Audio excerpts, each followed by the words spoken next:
Hey everyone, this is Daniel from Phone Arena with the Samsung Galaxy Tab 3 10.1 hands-on. This is still a non-final unit, but we're pretty excited to explore it since that's the first Intel Atom-based Android slate from Samsung. This is still a non-final unit, as we said, though you can't really tell from the chassis build. It is very light at 510 grams and thin at sub 8 millimeters thickness. Plus it is compact and feels quite sturdy.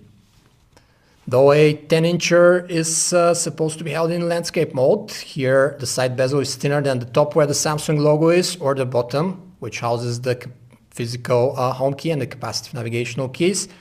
These touch keys can be inadvertently pressed when you are holding the tablet like that in portrait mode. So the tablet has a sensor to turn them off if you wish so in this mode. It's the portrait keyboard. The screen itself at 1280 by 800 pixels is nothing to write home about. Pretty basic for today's tablet standards at 145 ppi pixel density, which indicates that Samsung is not throwing the kitchen sink in its first experiment with Android and Intel.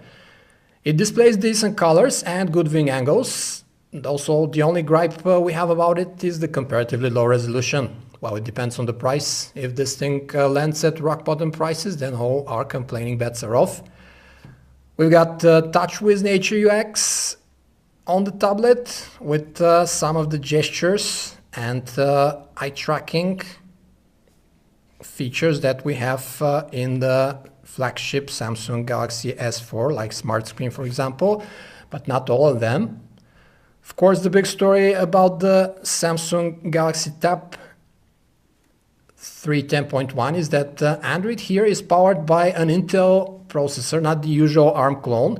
It's 1.6 GHz dual-core Atom with the Clover Trail architecture and 1 GB of RAM.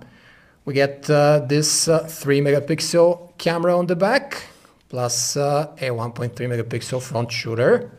Also 16 or 32 gigabytes of storage and a micro SD slot. Eventually a micro SIM slot if you buy the version with cellular connectivity. Since the big story here is the Intel processor, we ran Quadrant on the tablet despite its non-final nature of our unit, and the result of over between 5,000 and 6,000 points were pretty middle of the road, but we'll pass a final verdict when we get a retail unit for review.